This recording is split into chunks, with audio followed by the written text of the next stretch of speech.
What's going on, everybody, and welcome to the virtual Make Room Conference. We are excited that you all have decided to come and join us. Today is my birthday, and I'm excited to have my sister to start us off for this conference. Y'all say hello to Melody Perkins. Hello. What's going on? Hello, everyone. How are you? Happy birthday. Okay, that's enough. Listen, we decided to do this virtual Make Room Conference instead of us postponing it or even canceling it. We decided to do it virtually, and we thank God for Zoom allowing us to come and to share and do this thing and keep it rolling. But I want to talk to you about a little something.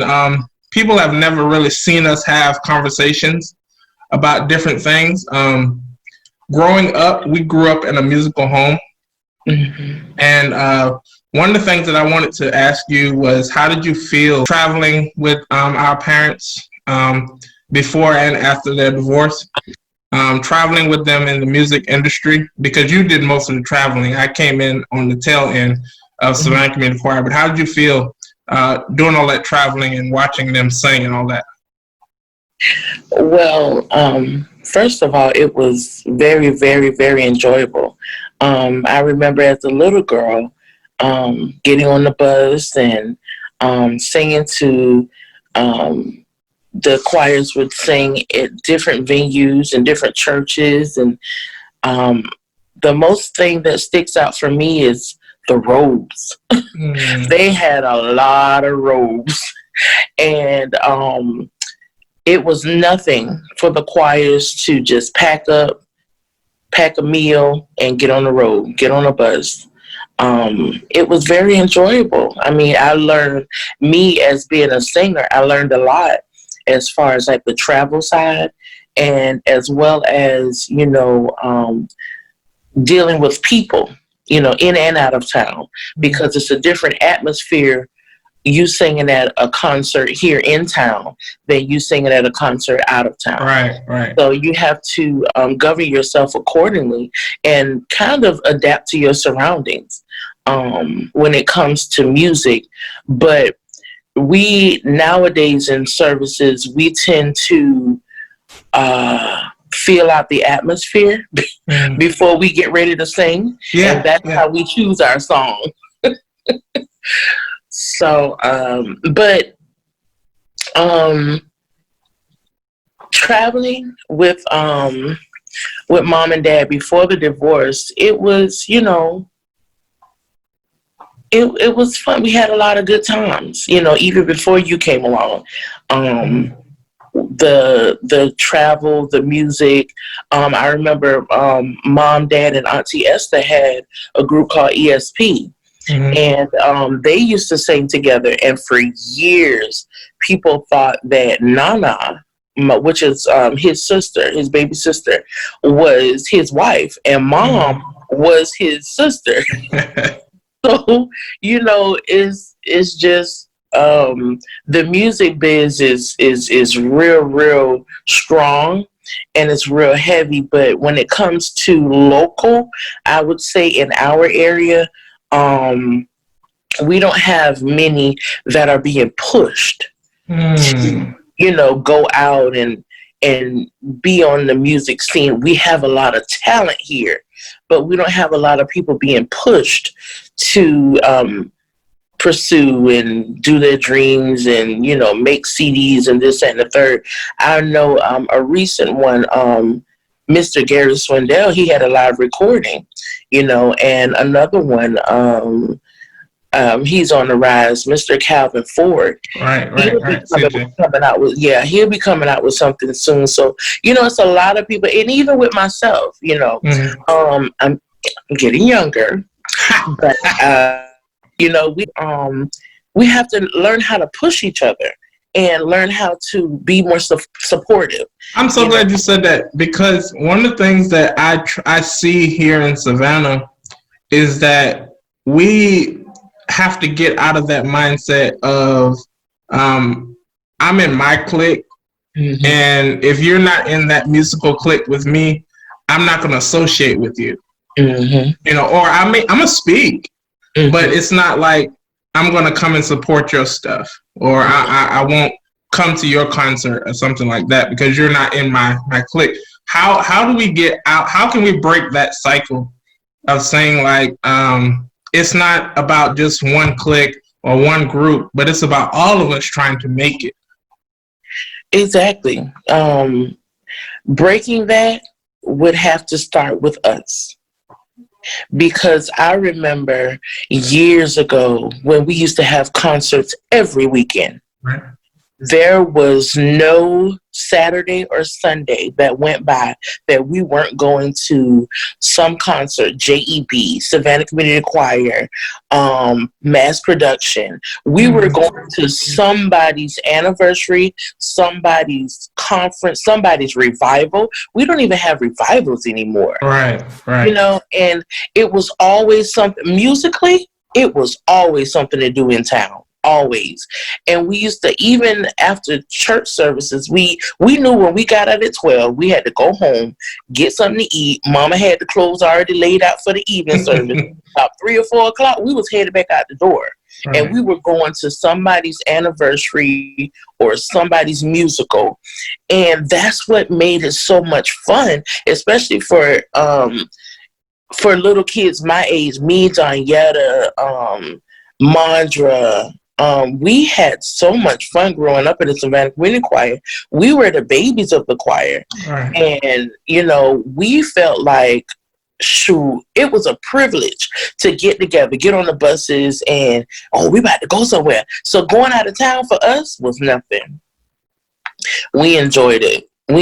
So getting back to how to break that, we would have to start that. As young people, we would have to get into the groove of getting together more. Inviting someone who you would not out the norm invite.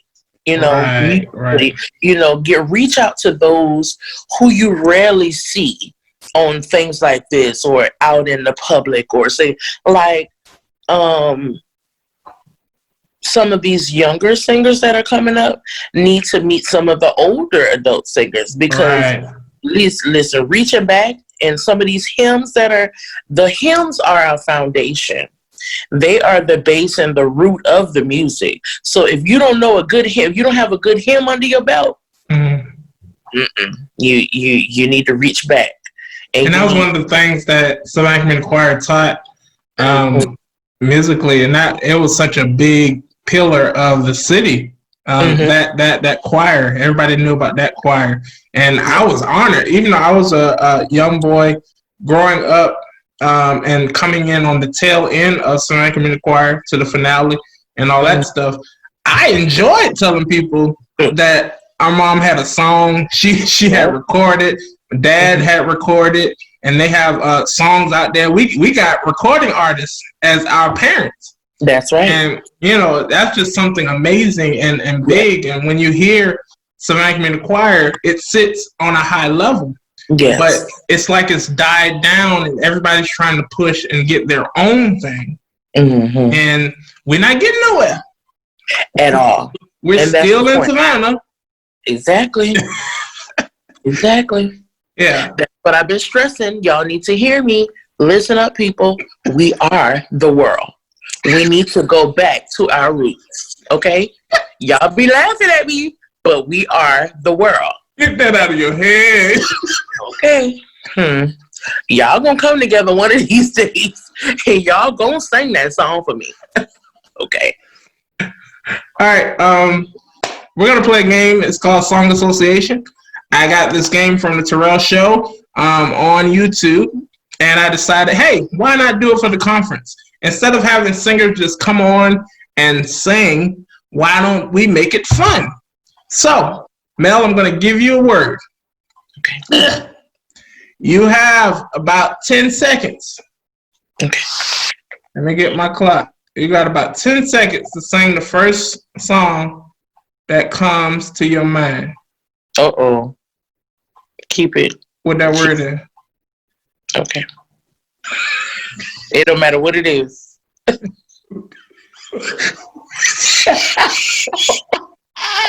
First word is love. I love you. You love me.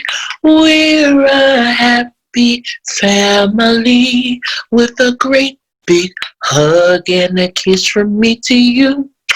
Won't you say you love me too? That was your favorite show. Why would you do that? Yeah. I used to love Barney. Yes, you did. We had the whole character at your birthday party. Danny dressed up as Barney. I almost died. It was so hot out there. My birthday is in the summertime. He got in that suit. He said, woo. Well, he didn't say woo, but we know what he said. Woo! Baby. And we can't say what he really said. Hey, you have to put that thing in front of my mouth. Say, please, please. All right. Your next word is glory. You deserve the glory. I wouldn't even think about that song. And the honor. Baby, they used to sing that song at the choir. Oh, Lord, it used to hurt. Oh, it used to help my heart. I can't finish it. But yeah, you deserve the glory. I didn't even think about that song. Yeah, you didn't write that. I thought you was going to do For Your Glory. I got to reach back. Okay. I forgot about that song. Mm-hmm. All right, next song. You about to sing. But I know you about to sing. Vessel. Oh! I'm a vessel full of Holy Ghost power. I've got a treasure from the Lord. Thank you, Lord. Take it to the top. Take it to the top. Thank you, Father, for your power. It has resurrected me, but all the painful, God knows we've had some painful circumstances that my poor soul could not flee. Amherst. Mama love when you sing that song. She do, man. She be requesting it to me. I had to do that for her. Because she gonna watch this episode, and so... Where's the square? The next word. I bet you won't sing the song that I'm thinking about. Uh-oh. The word is days. Sunday, Monday, happy days. Tuesday, Wednesday, happy days. Thursday, Friday, happy days. Saturday, what a day. Since I did for you. These days are wrong.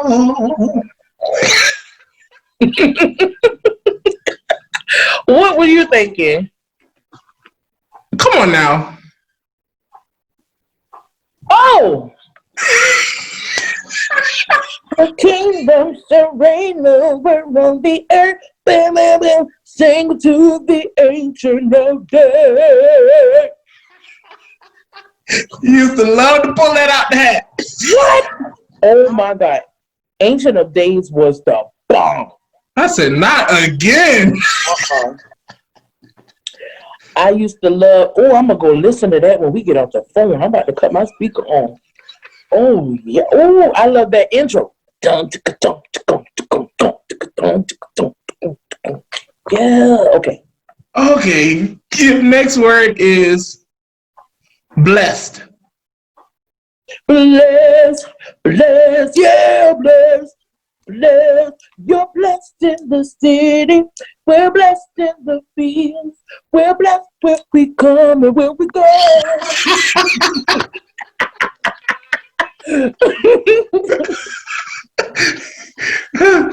Y'all, please excuse us. We always do this at the house. Oh, you better know it. Y'all, listen. When I tell y'all I don't like music, especially, we never have a day off of music. We don't. Like, Mama will come in the house singing, go to bed singing. What you gonna do when the world is on fire? Oh, and then I used to say, run to a place that's much, much higher. We and I came up with responses to her little songs. Never a day of not singing. Then she used to come to the door and start singing, and she'll stand there until I get up. Mm-hmm. Honey, it's time to get up. And I knew if she was at your door, she was on her way to mine. The train was already up and jumping on the bed by the time she got to the door. Oh, man. Knowing us and how we grew up, a lot of people don't really know our story as the Perkins family, because we're not out there like that, and we don't try to be out there and push ourselves out there like that. They know us. They know our name and who's in our family, but we know that we're a traveling family, and any chance we get, we will travel. Also, you being a part of coming and being a part of Wesleyan while I was there was an awesome experience. Tell us about that experience, about us going on tour and all that. Oh boy, I need some tissue. And I remember one part that we have to talk about. The year, was that 2014 when I first ran for president, and you campaigned for me. You had the t-shirts made. Like, and you had seafood outside. Yes, I did. I was there, I was ready, and I was supporting my brother. You made it seem like it was so real. It was a real election.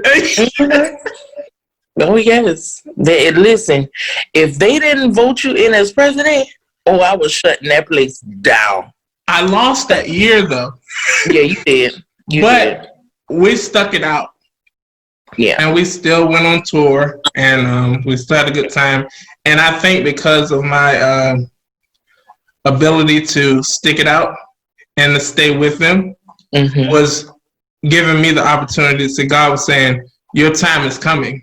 You got to watch first.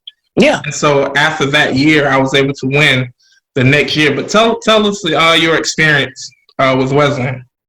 Oh, my Lord. First of all, for the school and the choir as a whole to even invite me in and welcome me in, to even come, they were honored to sing with me. Right. But they was like, oh my God.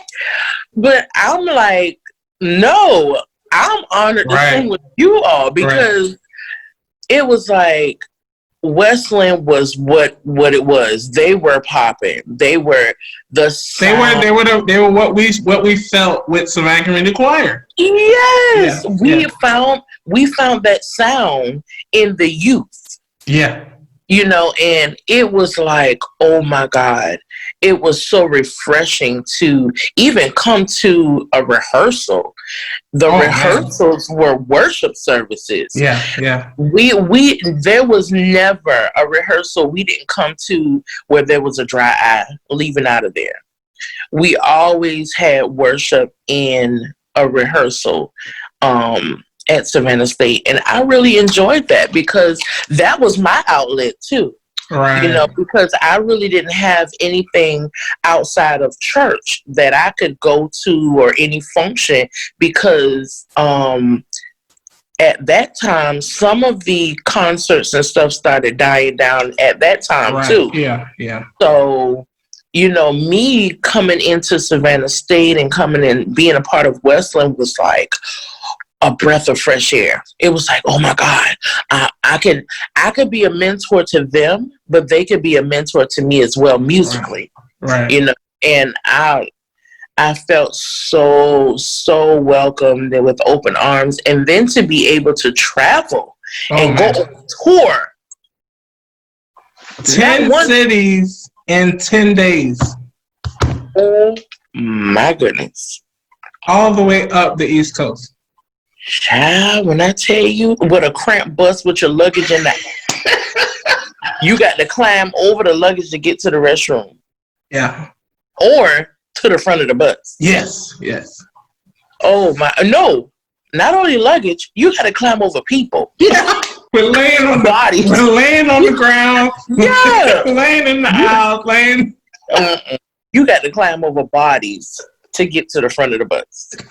Yeah, because I believe that first night we drove the whole 13 hours up to New Jersey. Yep. Yeah.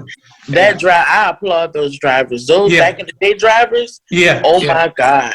They were phenomenal. They got us there safe, and they got us where we needed to be safe, and we just thank God for them. But I don't know about these modern day drivers. I'm going to have to reach back. When I get ready to tour, I'm going to have to reach back and give me an old school. See if they got their all their medications and everything up to par. Come on. But on a serious note, though, that taught us a lot. It helped us because we didn't know why we were in Wesleyan in that season. Because I had always seen Wesleyan, and I was like, oh, they're interesting. They're doing some stuff, you know, a college choir singing like that. Yeah. And so my first time going, I just went to go and check them out. I didn't know I was going to be joining. But that experience of us being in that choir for that moment really helped us into what was coming.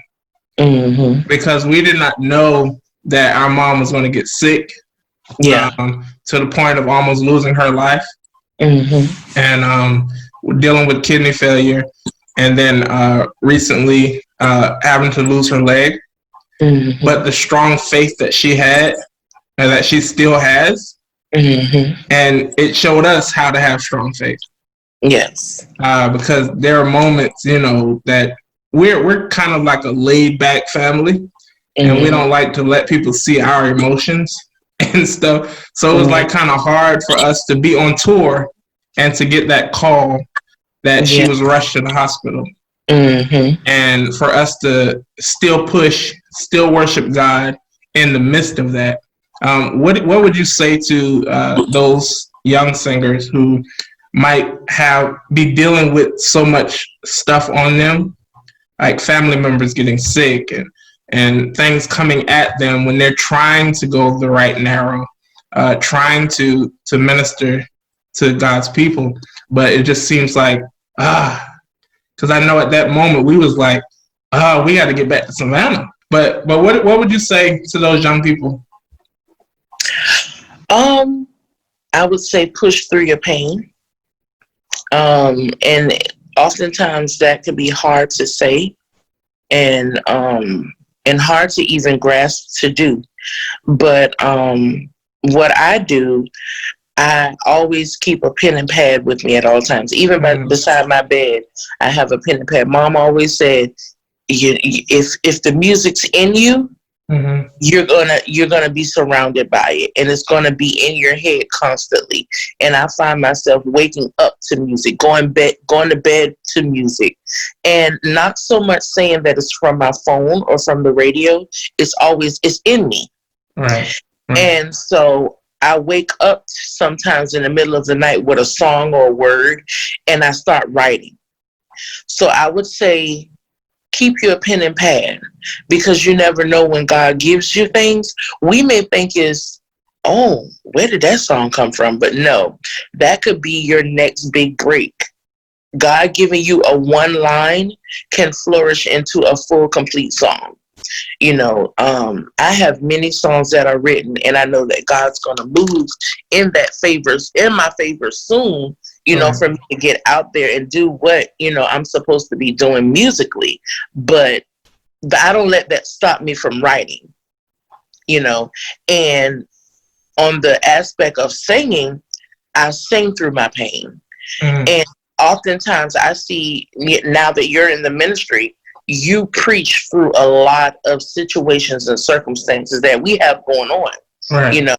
You preach through your pain, and I sing through mine. So it both goes hand in hand, because we know how to channel our different aspects of singing and preaching, and not so much speaking and giving the world or giving the community so much of what's going on in our background, right? But we let them know that we are okay, and God is still, sits high on the throne, and we're still standing.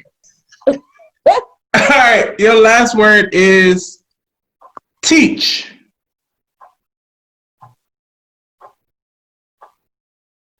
Teach.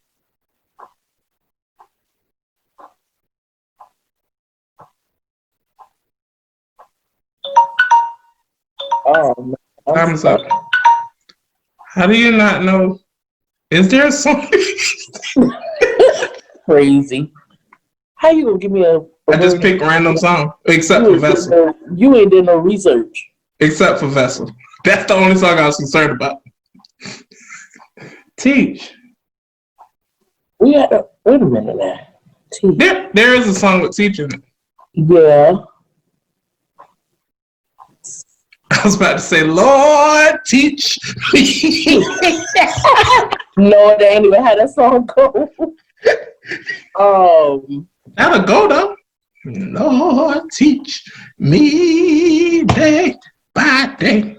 Those are all the wrong words. Where you got that word from? I don't know. I just made it up. You could at least say we. No, I gave somebody else we. No.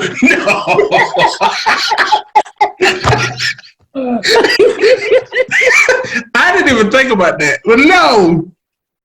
Is it difficult for us to hear somebody who's not singing the right note? Not for me. And oh Lord, Jesus, the Almighty, please work on my facial expressions. When I'm like, them sopranos. What note they on? You don't hear that? And they used to go on, and I hate when directors, even till this day, they don't hear that the sopranos and altos are now in unison.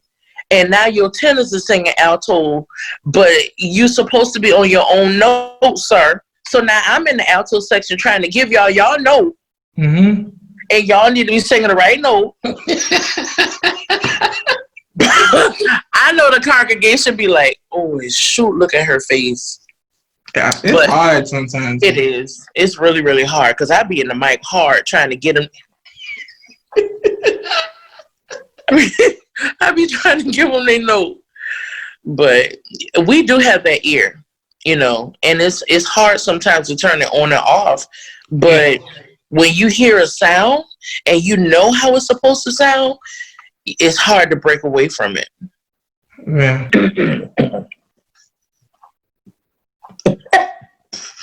Slow your head down. Oh.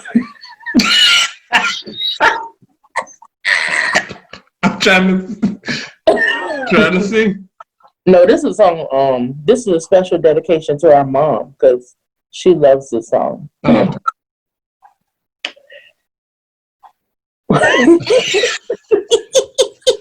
Okay, all right. Have you heard about Jesus?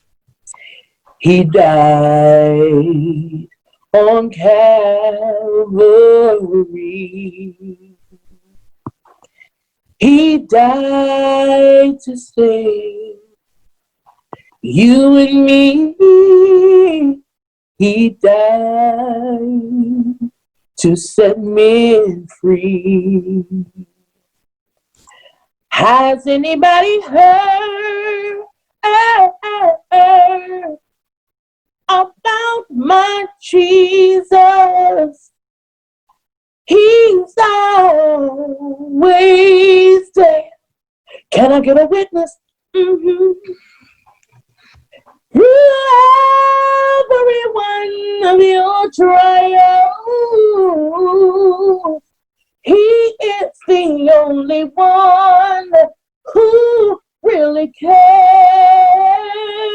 You can call Him, you can call Him everything, even when you can't find your way. Yeah. He'll be there to supply your needs, 'cause He's the only true friend indeed. He's the greatest friend of all. Have you heard? Oh, He's the greatest friend of all. Have you heard? Hallelujah. All right, you did that. Yeah, I had to. I had to complete it because I started off too high. Uh-huh. So with the acoustics in my house, I had to make sure that the sound bounced off the walls correctly. Oh, okay. Or whatever that means. We are happy that you all have decided to come and join us for our Make Room Conference this year. We thank God for my sister coming and joining us and helping us kick off this year's conference. We ask that you stay tuned, come and join us. On tonight, we will have none other than my pastor, Pastor Richard L. Hall Sr., who will also be helping me celebrate my birthday on today. We thank you all so much, and we look forward to seeing you. All right, God bless y'all. See y'all. Be blessed. Peace.